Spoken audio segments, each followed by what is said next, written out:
La vidéo précédente sur les multidys déconstruisait le concept en vous expliquant que les multiples difficultés chez un jeune n'étaient le plus souvent que les symptômes d'une atteinte neurodéveloppementale unique. L'exemple le plus évident étant celui des troubles de l'attention. Comment un jeune pourrait-il mettre en place des compétences solides concernant la lecture, l'écriture ou le nombre quand il ne peut fixer son attention? Dans ce cas, le trouble primaire est donc le déficit attentionnel. Les troubles secondaires associés pouvant être qualifiés de symptômes. Ainsi, il me paraît inutile et contre-productif de rajouter du multidys quand le jeune est déjà diagnostiqué avec un trouble TDAH. Dans ma présentation, je substituais les schémas bien connus de la galaxie des 10 pour un modèle de développement trouvé dans un article de l'ANAE. Dans cette vidéo, je vais continuer ma déconstruction en prenant de la hauteur vis-à-vis de cette représentation. Toute représentation du fonctionnement cérébral étant de toute façon limitative. Ce modèle développemental, donc, comporte aussi des limites.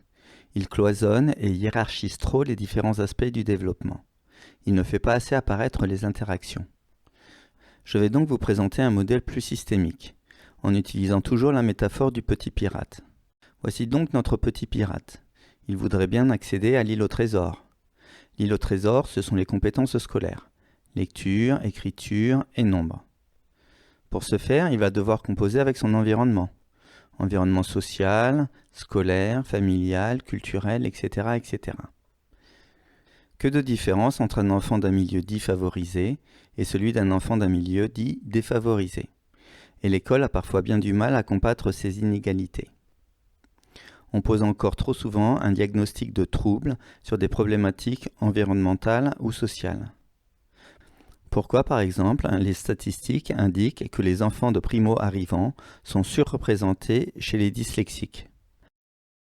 Ensuite, notre petit pirate devra composer avec différents aspects le définissant. Ce sont des aspects cognitifs, sensoriels ou émotionnels. Ces différents aspects ne sont pas cloisonnés dans des cellules isolées les unes des autres.